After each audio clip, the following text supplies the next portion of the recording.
Hi everyone and welcome back to my channel. If you're new here, my name is Charmaine and I talk about photography, the occasional gear reviews and some lifestyle content. The 18-55mm lens was my very first Fujifilm lens and I got it together with the XE2S as a gift. At the time, I still did photography as a hobby, but today photography is my full-time job and I still use this lens for leisure and work. Here are the reasons why it's still one of my favorite lenses. The focal range is just enough for me. It's wide enough to take some interior and street photos, but also has enough range to do portraits. The compression works well for photography too.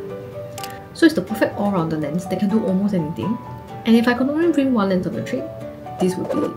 But if I know that I'll be doing a lot of landscape shoots or some animal or wildlife shoots, I'll definitely bring my 10-24mm or 70-300 with me.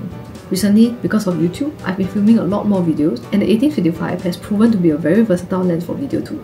Aperture.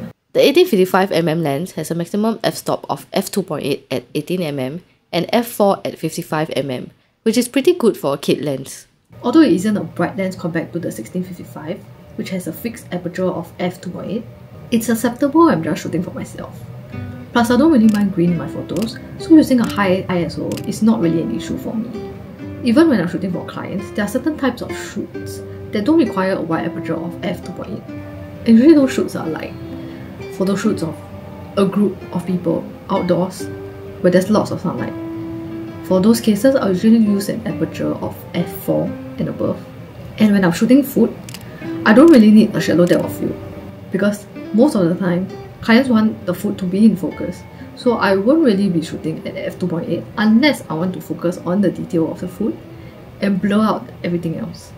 If you're enjoying this video so far, do leave this video a thumbs up and subscribe to my channel for more photography content like this. Lastly, it only weighs 310 grams, which is light compared to its bigger bro, the 16-55, which weighs 655 grams. I like traveling light when I'm shooting for leisure, and if the gear is too heavy, I wouldn't want to bring it out. It's the same case for work. If the camera is too heavy, it will weigh me down and I get tired more easily. So form and weight actually ranks very high on my requirements when it comes to gear. If you're just starting out and want to jumpstart your photography journey, you can check out my video on photography basics here that will help you understand how shutter speed, aperture and ISO affects the exposure of a photo. Thanks for watching and see you in the next video.